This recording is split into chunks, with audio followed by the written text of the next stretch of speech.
Anin, Miss Go Mako Nishnitas, Mako do them, thing the Dunjipa, Anishnabe Nene Kaya, Nos Kaya, Mashomas and Dao, Nidagagi Debnong, Skike Pagan, Gitita, Miguan, Gia. I said hello, Anin. My name is Red Bear, and I love the Bear Clan. I was just told recently, I've always said my whole time of being a traditional person, I would say, I'm from the Bear Clan. They told me I have to say, I love the Bear Clan.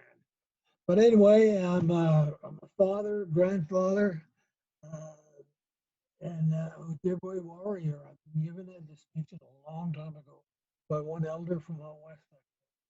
I'm from Pauauting, the land of the rapids, or Sault Ste. Marie, and I carry a medicine pipe and a warrior eagle feather. And as we speak, I am building my eagle staff. So anyway, that's me, and I worked with a 91-year-old elder up in Sault Ste. Marie. He was a boyhood friend of my dad's. My dad was long gone by then, though. But I worked with this 91-year-old elder, Mikey, and he developed this methodology that I want to talk about. As we met, I was there 1 week in a month for 3 years, and then his wife passed away, and I knew he wanted to go with her, and sure enough, he followed 5 months later. And then when it was at the funeral, like he's coughing. No, I'm kidding. I'm kidding. I loved and respected that man more than almost anybody I've known in my lifetime. I've had other teachers that I respect as much. But anyway, so he developed his methodology. He said, what they're talking about, he says, I'm fluent, I think in the language. And my mother, father said Pupwin, which the word we use, it doesn't mean chair. It's a place where you're sitting, depending on your mood, how you're feeling when you're sitting. So it's the word we use for chair, Pupwin. Could be a stump out in the bush, could be a hill, side of a hill, whatever, Pupwin. He said to me, my mom and dad said, this is Pupwin. And not once in their time did they ever say that's a noun or walking is a verb or et cetera, et cetera. They never said that. He said, we never had any of that. So I call it a grammar-based methodology, whereas mine is, or that old man and mine is a storytelling method. And pre-European contact, that's how everybody was taught. No matter what they were taught by means of a story. And then you put that picture in their mind, not like English words. I have my other lesson plan. I have written out a person walking across the street, and then lower that, there's a picture of a person walking across the street. And that's what that old man told me, to get all your students, everybody working, look, see these words, hear these words, and see the picture. Don't see English words, because it doesn't work. You don't have a Anishinaabe word and there's an equal English word. It doesn't work like that.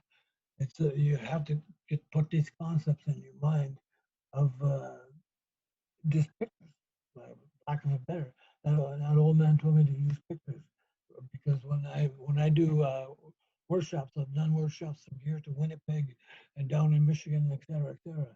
And when I do the workshops, I give them the handouts with the pictures, but I do the like animate, mime it, if you want to say, that kind of stuff that old man taught me.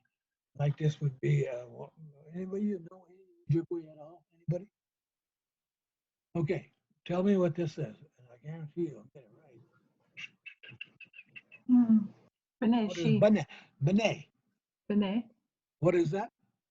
Bene, partridge. Bene, she, bird. Got it. Yeah. It's not bene she, it's bene. Bene she means a small one.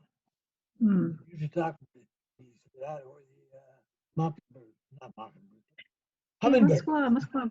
let's go, Makwa. Oh, When you're very close to the screen, I can't, your sound goes way down. really? I Yeah, went if to you go the other back, one. Okay, hang on. if you come, I think Is maybe this your better? face is up. Let's hear you speak a little bit now. Is this it? Is this better or should I talk higher, lower, softer? It gets a, Yeah. oh, I think Red Bear, maybe if you stay a little back, a little bit. What's that? You're I back a think little? a little bit. Why do people always tell that to me? Get back a little bit. Mukushu Majan, they say in Ojibwe. Majan, Majan. Anyway, okay, is this better? I see some nods and there's a yeah, sun it's going up. better. Ikido Hillary Clinton. Ganoon do Sanoan. Oh, okay. Anyway, so we worked on that storytelling method. That old man, 91-year-old elder who's fluent in the language, thought in the language. He designed this whole methodology for me. He even picked up a picture. He'd find a picture which is that would be good. He'd cut it out and I'd have stacks of them when I went up there 1 month, yeah, or one weekend every month. Anyway, so it's our methodology. And when I started, start over again. I studied for 30 years with grammar-based methodology. 30 years, and I couldn't even hardly hold a conversation because that's not the way Aboriginal people learn. You know, so we once I started doing that, leaps and bounds, and now I teach it all over. Like I said, all over Ontario. I've done stuff in Winnipeg, down in Michigan, 5 or 6 different places. Manistee, yeah, I can't remember them all, but I've been there and I've done it. So anyway, so that's basically what I'm doing. That's basically a brief synopsis of a storytelling method.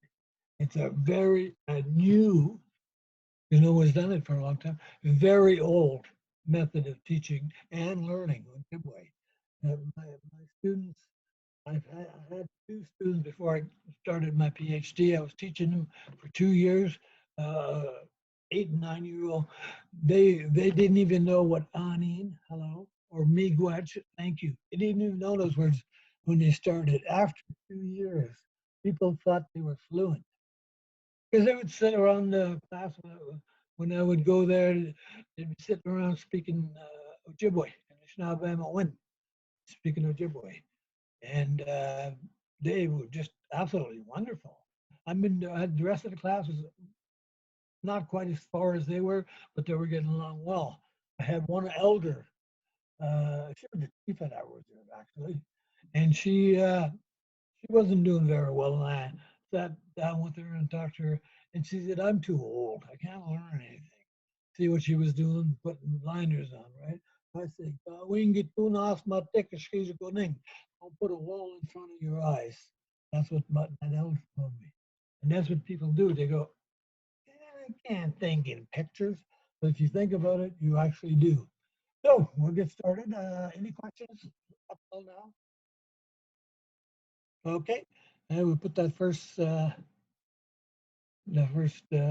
slide up. Yeah, sure. I'm gonna share the screen then. And can everyone see that? No, go back one. Go back Oh, one. sorry. Now you show them what I'm going to do. Give a preview, a little preview. Yeah. Okay. And this is storytelling method. Who are these on the right? Basic needs niswa. Cuckoo chance. 3 little pigs. Go back to the, yeah. Go back one. Okay, one moment. There we go. And this is 3 little pigs, Snow White and the 7 Dwarfs, and Nanabush. I have translated 20 fairy tales into Ojibwe as part of my lessons, and 20 Nanabush stories. Those are more like about the trickster, the teachings are in all those stories of Nanabush. There's always a teaching somewhere. I think these fairy tales were made the same way as well. Okay, next slide.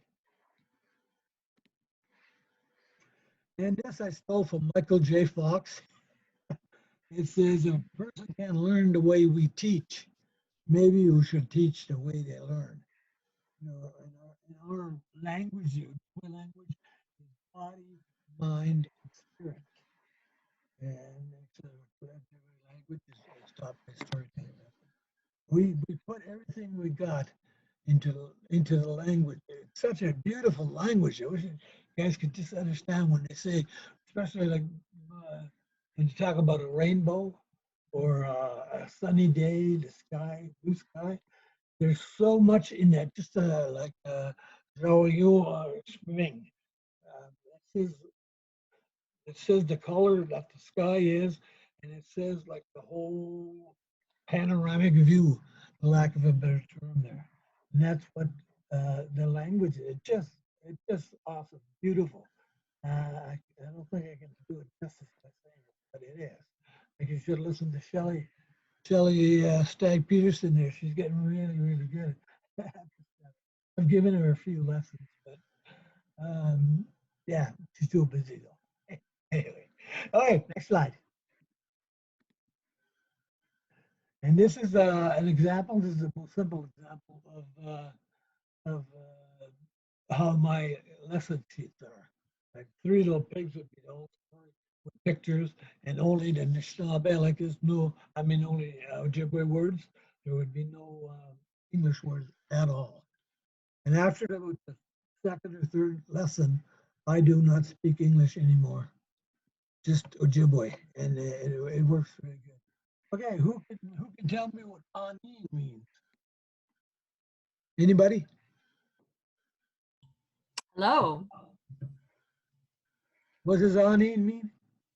Oh, you said it. Hello. Okay. Okay, thank you, Shelley. And what Indishnikas? It's in your, it's it, I use the double vowel system, they call it, the arrow system. And on the right, it's phonetic. So it's the same word, just phonetically. Okay. What does Cassandra want to say? Anyway, okay. Indishnikas, what do you think that means? Isn't that so easy, this one? I am called. What, I'll tell you. Red Bear Indishnikas. I am. Yeah, or I am called, I am known as, you know. Okay. And the language, the different language is very contextual. Sometimes these words could be almost almost opposite depending on what context you say it in. Hmm. But it's really good. I mean, no one will make fun of him, makes a mistake. Except the elders, they'll laugh at you behind their hands, but they're awesome. Okay, these are what are called the seven clans. Deer, fish, bear, the best one, et cetera, et cetera, et cetera. Seven clans there. So Ndodem, what do you think Ndodem means? The world? No, I mean no. My clan. You get yes. And I would say Moko Ndodem because I'm their clan. Or I could even, there's a lot of people don't speak the language, I would go there and know them. So anyway, and the next one, Dunjaba. What do you think that means? House? I'm from. Yeah, and where you're born and where you're from. Yeah, Dunjaba. That's so I would say Sisemri or Bouting, or the way we say it in Ojibwe, Dunjaba. And whenever, and this is a greeting that they use in all healing circles, talking circles, teaching circles, sweat lodges. This is the greeting that everybody has to say or give a shot at it anyway. You can add other things like when I did my greeting, I added a father, a grandfather, a Midewewin, carry a pipe and I carry an eagle feather, use an eagle staff. You can put whatever suits you. In between that, before that, no, not before, wherever you think it fits. So this is a greeting. If you learn these, and it's all phonetic and Fiero. If you ever want to impress the hell out of somebody, a native gathered or whatever, you can say this, they would be like, whoa. You know, so, okay, next slide. One sec. There. Is that the right? What was it? Oh yeah, okay. All right. And this it says, oh, I say, if you want to know about the language, you want to know about what people, Anishinaabe or Ojibwe people, think of the language, why we're at where we're at with the language, you have to learn a bit of the history behind that. So this one here, they came for the children. These are all books, by the way, you can order. I can get it in the library at OISE or in Robert. They came for the children, and that's what they did. There was a movie, there was a movie on, I don't know, 20, 30 years ago, and it showed with the Indian agent.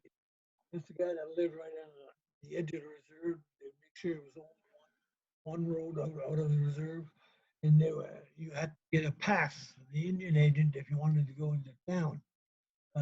My dad would say, Jesus, I went to the war. He did. He was wounded in the war. He says, when I go down the street, if a 12-year-old white kid asks me for my ID, I have to show him, or it could go to jail. That's how bad it was. Anyway, the Indian agent would come, just swoop down, grab a bunch of kids, and just take them off and put them in the residential schools without even saying goodbye to, let them say goodbye to their parents or explaining to their parents or anything. That's what they would do, just grab those kids and throw them in the residential school. And then next one. And can you read that? Can you read that? Somebody read that for me. Oh, okay, I can read it. This little boy, and the scary thing about this for me, that little boy looks just like my nephew at that age. Exactly, spitting image. And it shows you how it could have been your family, could have been your brother and sister, could have grabbed him at any time, and there's nothing the parents could do about it. He said, I saw a lot of abuse in classrooms. They picked on kids with darker skin. I knew that for a fact. Paulette attended a residential school for 4 years. And I have stuff on my website that shows when the Indian agent or no, the residential schools, the priest or whatever, would give these kids passes to go home maybe one day at Christmas time, and then they had to be back the next day. That kind of stuff. That's exactly what we lived with.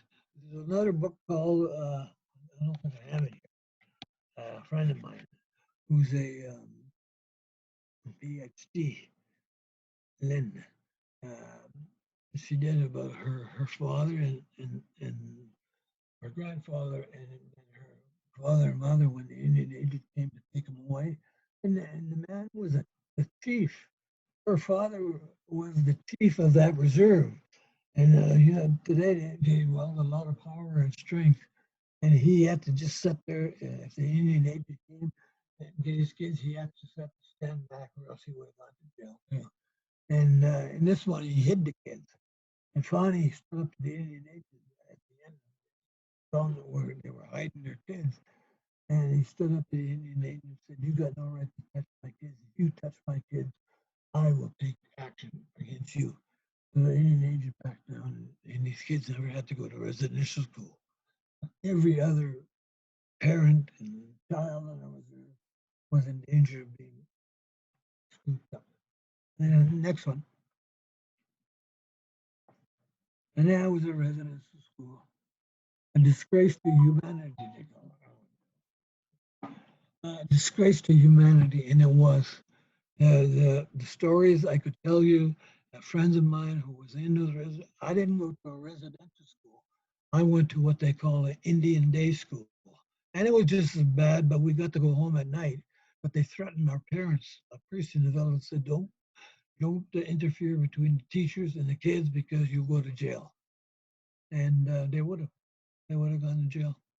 I saw that priest chase my brother one time because he was playing he was trying to get a drink of wine in church. We were all at church on Sunday. And then the priest called him, chased him all the way around the church.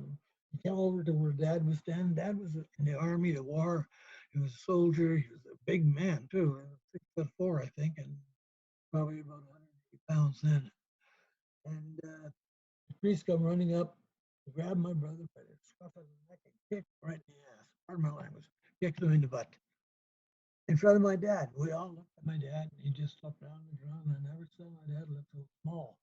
But in those days, if he had argued with the priest or fought with the priest, he would have gone to jail. There's no question about it. Yeah, next one. No time to say goodbye. And this was again, same thing. Sometimes the Indian agent or the people from the schools would come in and just swoop down, grab these kids and take them off without a word to the parents, without even letting the kids say goodbye or cry or whatever. They were just gone, just gone. I started talking about that movie. That guy was a really good actor who played the Indian agent. He would come in and grab the kids and he'd say to the parents, "How could you do that? Keep your kids away from school. You're lucky I don't put you in jail." And that was just the attitude back then. Just the attitude. They felt they had the right to come in and take our kids and just put them in a school, sometimes hundreds and hundreds and hundreds of miles away, and the kids never saw their parents unless it was Christmas. And it was 3 days in summer vacation. Anyway, next one. Native kids were used for experiments. They would do a lot of stuff about nutrition and see how the kids reacted. They give them these bad, what do you call placebos? I guess they weren't placebos, but they were bad. Got the kids really sick, and they would see how long it would take for them to get well, or if they got well. Anyway, so that's all on that one. Next one. Fatty legs. I've never seen this one yet, but I heard it's about a little girl, native girl was taken from their family, put into residential school, and that's what they call her. That was her nickname, Fatty legs. And that was the other students that called her that. But the teachers would encourage that kind of thing too. From what I read, I got to read the book yet. The only one I haven't read. Next one. And this should show you, these are all kids. This should show you how many of them were just in that one school. And there was 112 schools like that, residential schools. Look at how many kids there were. It must be about 500 kids there. They would have these big buildings like at the back. And beyond that, they'd have tents and little warehouses and stuff where the kids would sleep. And it was just, yeah, anyway. And every time I hear it a lot, people say, "Oh God, residential schools were so long ago, get over it." And when they say stuff like that to me, I think about this kind of stuff. Get over it. We're lucky we survived. We're lucky some of us are still alive. I really believe that. Anyway, is that it? Nope. This one. It just says, imagine if it was you, if it was your kids, whatever, what would it do to your family?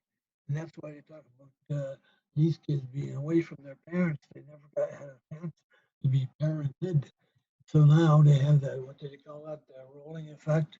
Now they're, a lot of them are just like that with their own kids. They don't know what love and, kindness and warmth, the warmth of the parents' hug, right? Anyway, next one. Physical abuse. Well, okay, some got beaten with razor straps. Some teachers beat them with rulers or yardsticks. I got that one. The teacher where I was, he had, I think it was 3 feet ruler and had that metal piece on the end so you could draw a straight line with it. And he'd hit me right on top of the head with that metal part. Boom.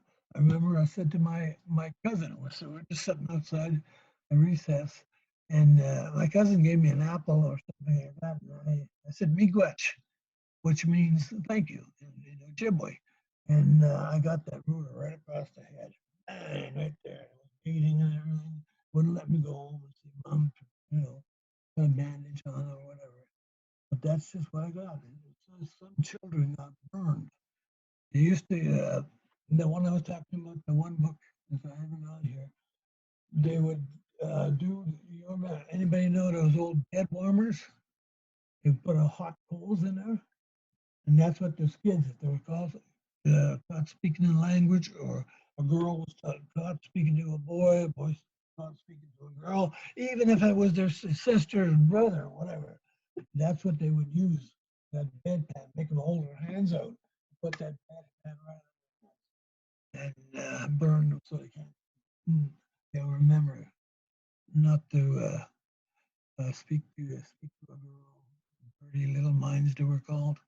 Anyway, okay, that's basically it. That's the Reader's Digest version of that part. Because we only have an hour. Usually it's 2 hours. Anyway, okay. Next, and this. Oh, I got my.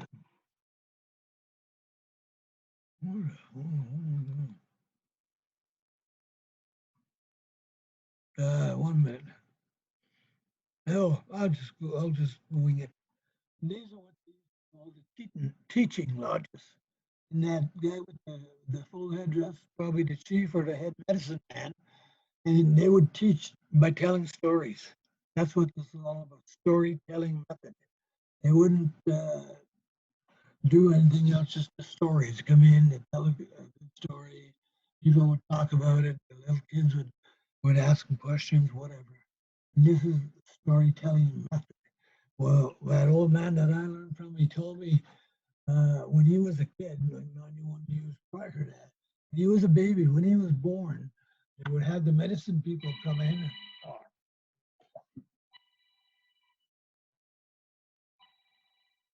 All right. Okay. They would, medicine people would come in, and baby was first born, they'd look at it, they'd have the helpers doing ceremony, and they would say, this child has the gift of hunting. He'll be a very good hunter, a very good provider. When he grows up, he'll be very well provided for his family. And we didn't get a lot of the stuff back, because they were, in my time as a small kid, a lot of the stuff that we do nowadays, like even me talking about stuff like this, I would be in jail.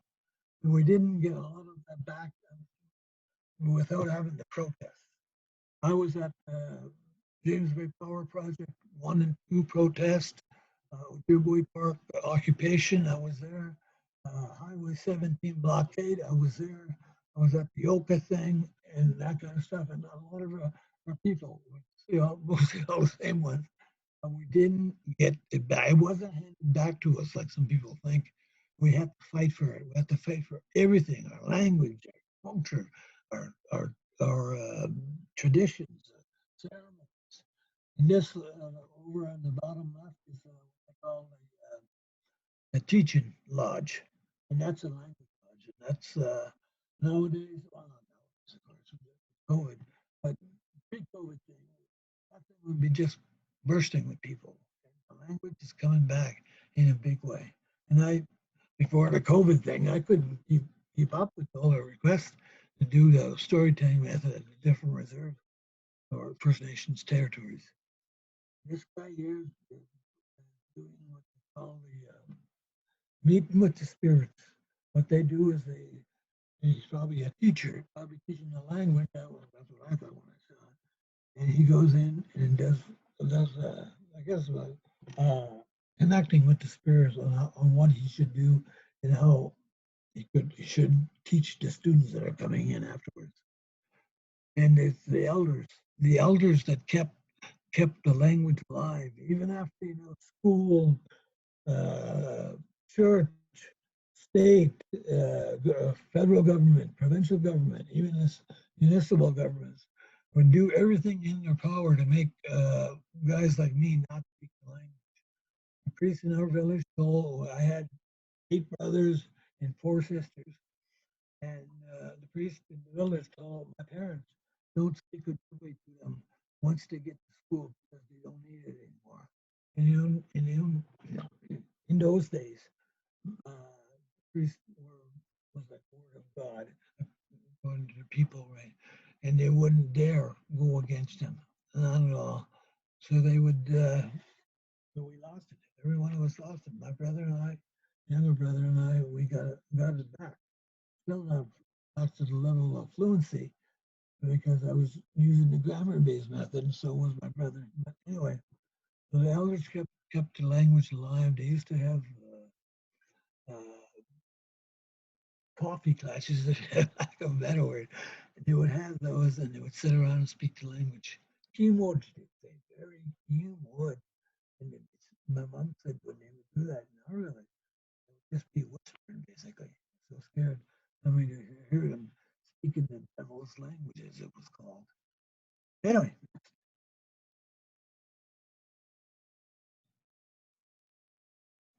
7 teachings: wisdom, love, respect, bravery, honesty, humility, and truth. All part of what storytelling method. I have it in every aspect of the lessons that I have, and I got about 120 of them.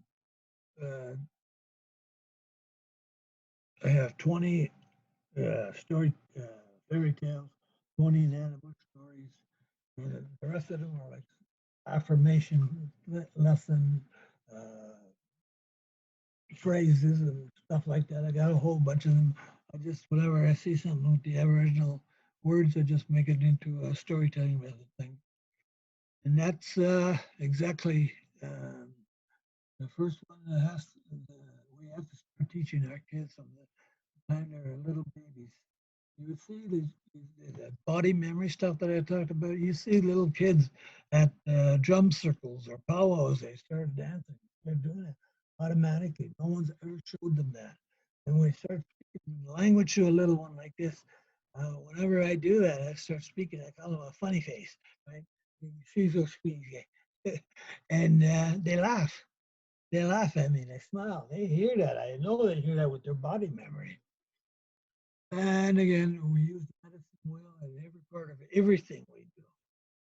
And here we are again at the bottom left. The kids are waiting. They're waiting for drumming or they're waiting for a teaching. And they need to know about our ancestors, the background, everything. They have to know everything what I just told you. But there's so much more beautiful stuff that they can know, like the sweat lodge and the honor circles and the drum circles and you name it. We have it and they have that. That's theirs. They know that from that age. That's how things are getting so much better. And this sign right at the end, Native Residential School Zone, and look who's leading them. Grim Reaper. 3,000. Reports confirm that 3,000 deaths at Native Residential School. 3,000. Our little ones, our babies, they suffer from that. Okay, next one. And this is an example of storytelling method. There's no word there. What do you think the top one means? The top line. Anybody? Anybody at all?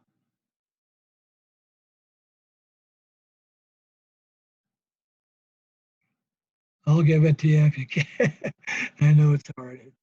The love of the elders, their tears kept our language alive. And that's what that old man is doing, is teaching. No, and they're very right.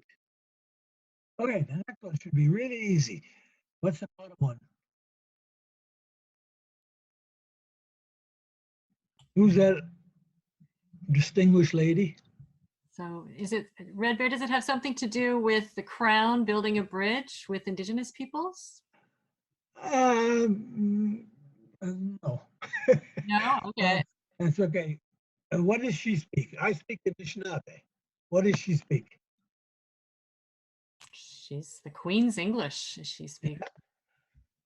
What the storytelling method does is it bridges English with our language, because according to stats that I got from StatsCam, I'm doing my dissertation.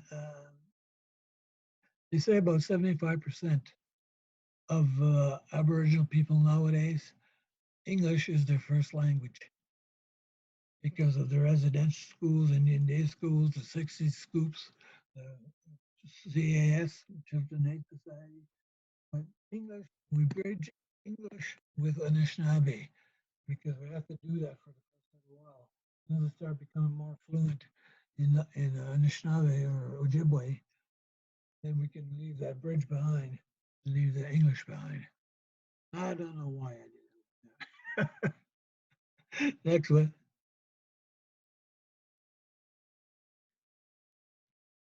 Okay. Anybody know what this is?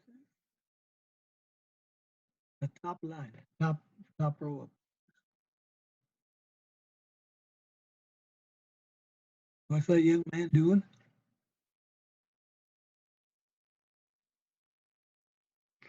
Ni no gigbam gia uma wede somewhat. That says that our students of the language, I didn't put that very well, I guess, student has to use any and all resources that they can come across and get the language from anybody around the world that they can, not so much around the world, but Canada and the US, and make it part of your memory, your mind, put those pictures inside. That's what that says. What I do, my storytelling method in person, I give them a lot of clues, like I say, Nadamoak Omar Mazinegan. I say, use any resources that you have, right? Do a lot. So they learn the added words that I use to explain that. They only use the words that says use any and all resources that you can to put in your mind. You get all the extra stuff too. So that's what the storytelling method is all about. It's not just what you see on paper, or just what you see there, pictures. It's all that extra stuff. When I did it with those little kids, they would just be ecstatic because I learned how to say no. Then I learned how to say mukaman. I learned how to say cup, uh, gun, fork, that kind of stuff. Everything. If it was about eating, right? I would use all that stuff, and they'd get all that extra stuff. They'd remember the main sentence, but they'd get all that extra stuff, words. And this one, come on, somebody's got to know that.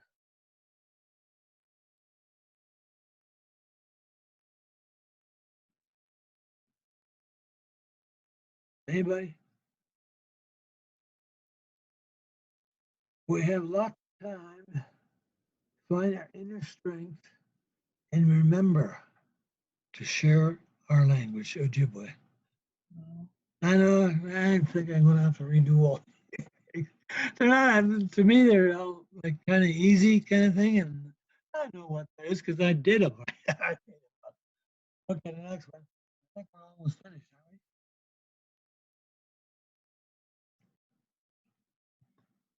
we? What does this say?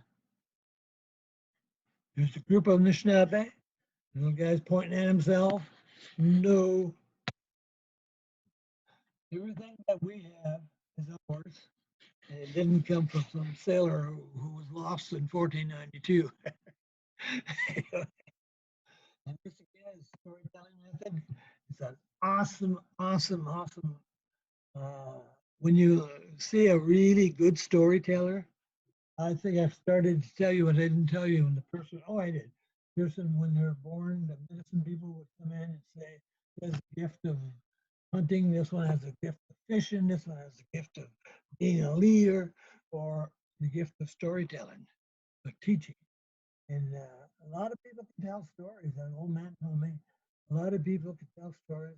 Not everybody's a storyteller. Not everybody's a teacher. Some people just do not have the gift of teaching. He told me I did. So that's why I'm doing this. If he'd have said I don't have that gift, I wouldn't be doing this today, I swear. But anyway, this is a storytelling We have it in our hands and we need to give it to our kids. Right? It's right there. We just have to grab it. And that's it. Okay.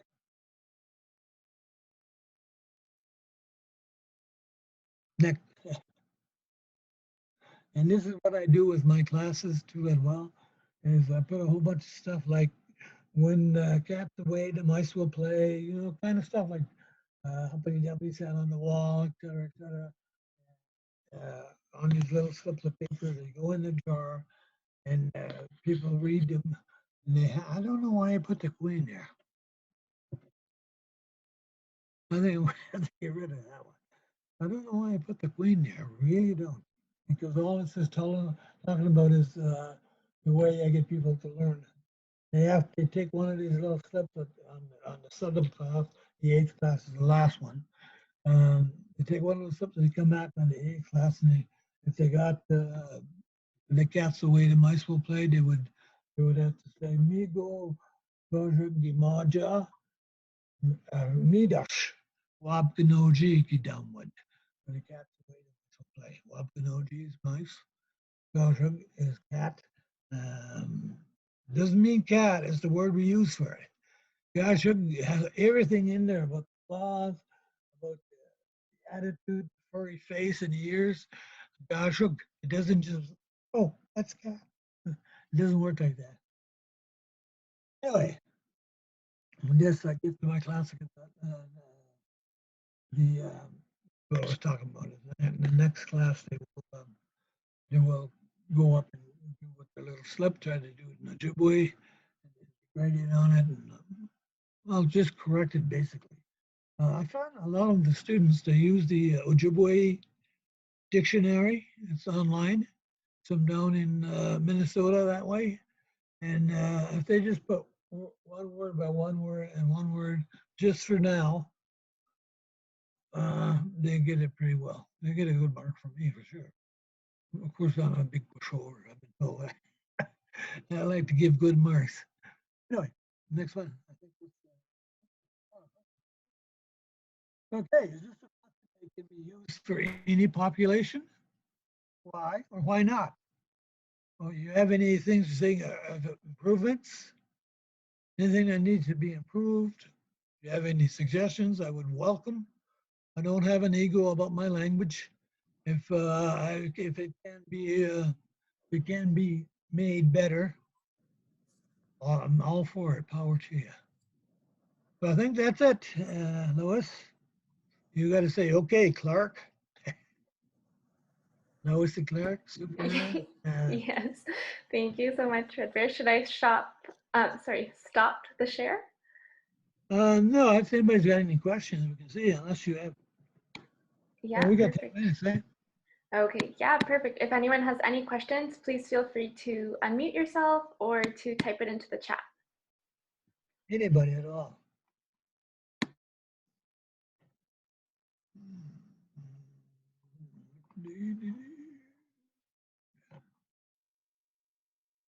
I can see the slides.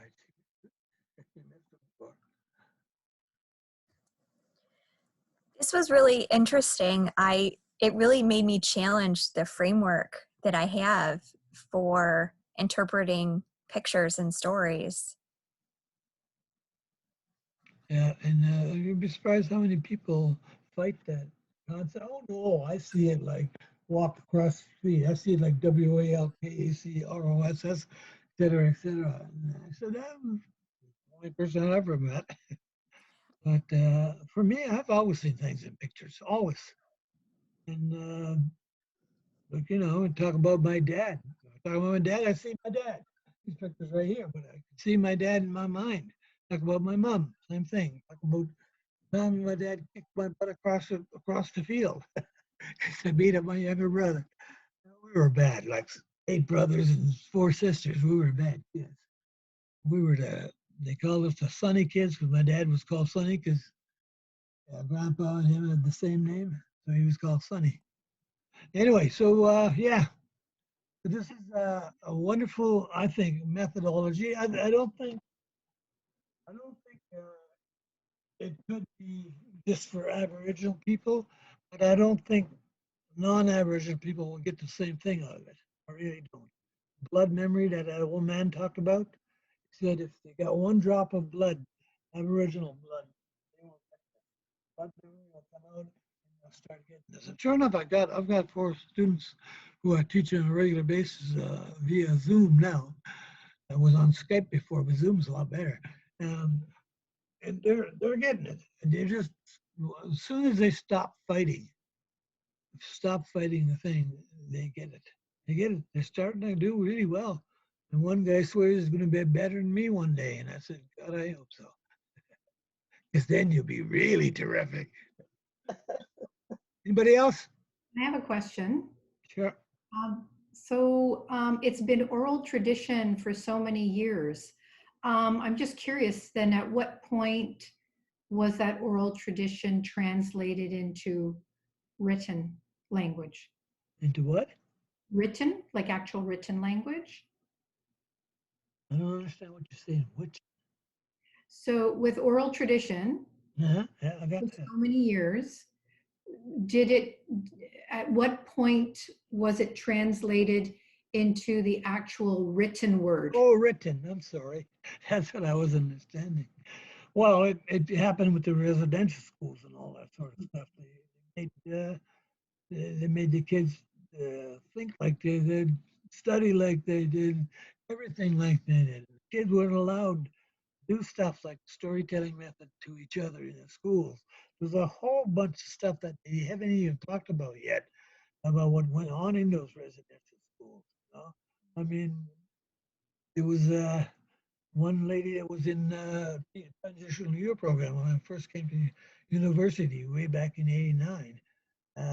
She talked about her time at the residential school, and her and her brother were separated, big fence, like a wire mesh fence, and they were so lonesome. They're missing their mom and dad, missing their family, their little ones, and they went up to the barbed wire or the mesh fence, and they were holding hands, as best they could, and they were talking to each other in the language. And all of a sudden, her brother was just lifted right off his feet and thrown about 20 feet down the alleyway because he was a dirty little boy talking to a girl. That was his sister. And they were talking that devil's language is what she said they said.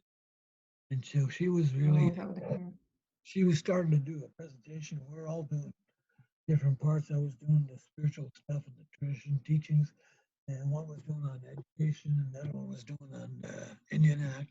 And she was supposed to do about the residential school, but she handed me the paper and said, "You do it. I can't do this," and she ran out.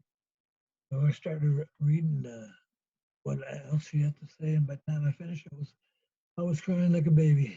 Tears were just coming down. I looked up, and the majority of people there, they were too, including the profs. There were about 5 profs there. They were all just tears coming down. It was horrendous. I won't even tell you about some of the really horrible stuff. Anyway, does that answer your question? Yes, I think so. Just as a follow-up, because I see your slide with the written words, or, for example, Miigwech, and the way the word Miigwech is written. So I guess I was just wondering, so at what point did that actual written word, since it was always oral tradition, so words like Miigwech or the other words that you presented, at what point did they actually get written in a written format? Yeah, I think it was residential schools and all that when they start taking the kids away and teaching them the good people, right? So that happened a lot. The Midewewin, I'm a member of the Ojibway Medicine Society called the Midewewin, and we had to go. Well, I wasn't there then. They had to go underground, and I wrote a paper in my undergrad and said it was a good thing that they were coming after the Midewewin because it forced us to go underground, and a lot of our teachings were left relatively untouched. Mm. And all the Midewewin that I knew, I just teasing them. read my essay. And they'd read it and say, what are you talking about? And I said, you know, we wouldn't have the teachings. We have the scrolls, the sand scrolls and everything like that. The teachings. I go to Midewewin 4 times a year. Not this last year because of all the stuff happening. All the seasons. Winter, spring, fall, etc. Solstice. That's what summer solstice, spring solstice, etc. We go down and we were given the teachings. Fantastic. It would just knock your socks off if you listen to all the stuff that we've had with the stars, the water, and with the moon and all that stuff. You can name it. We had that like a couple of 100 years ago. And they called us the savages and didn't know what we were doing. I just shake my head. My elder, who's gone now, Vera Martin, told me, you keep going school, you go to a higher graduate level, you get the numbers behind your name, you come back and do it our way.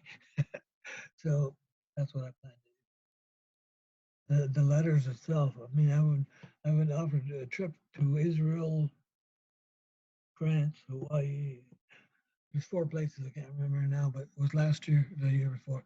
They offered me to go there and explain this thing and try to teach their kids this methodology. And I hate flying. If the creator wanted us to fly, he would have made us a bird. But nay. Anyway, anybody else? We got another 3 minutes. Annie, bonjour. Joe Nidijnikas, Makwa Dodem, Njumjuba, Lethbridge, Alberta. Oh, schön. Gee, Miigwech for the teachings for today. I just wanted to say thank you so much, and it is quite a bit of what I've been learning and seeing about myself. I am Blackfoot. I am from the Blood Tribe. Oh, In terms of like improvements or suggestions, I absolutely think it's great. I appreciate how how there's action in what we do, which supplements the learning, as opposed to when I saw the empty jar being filled with words on a board in front of a classroom, just being consistently taught that way. I think there's an activeness to how or what I've been looking at in how we do things. And yes, the entire science and technologies that we had prior to colonization were just immense. And through the colonization and through the residential schools, I do believe that much of that has been lost, but it is still here. You know, we've made it this far in terms of resiliency, and I just super appreciate what she had to say today and in showing us those pictures. I'm sorry I wasn't able to quite hear some portions of it, so I couldn't hear if you're asking a question, but I think that's more on my end. So, Chi, Miigwech. Oh, I should. Thank you. Oh, anybody else? One last question. Or comment. Or criticism. Like I say, I don't have an ego about my language. I don't. If anybody can give me a criticism and that helps me become a better teacher, I thank you from the bottom of my heart. Red Bear, I actually have a question. Sure. I was wondering sort of about when you're teaching this in a classroom setting, so not on Zoom, do you like focus a lot on the body movement as well? Like there's a visual and the physical body?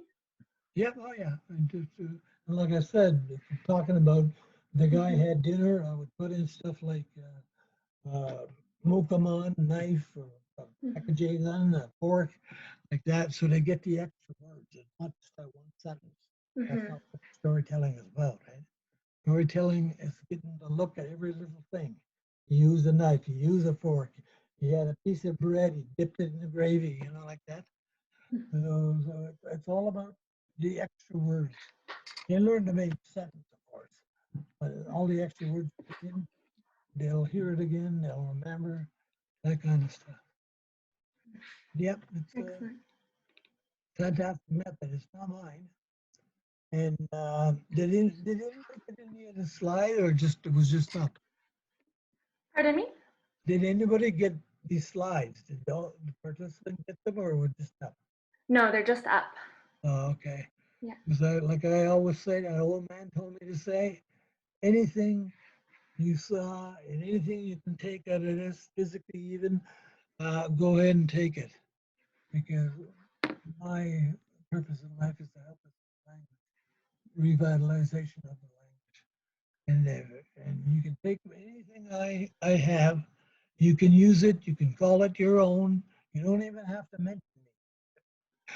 You just say that good looking native guy and they'll know, of course, right there. But anyway, so, but whatever I have, whatever I've said, you can take it and make it your own. And it helps the language come back. Wow.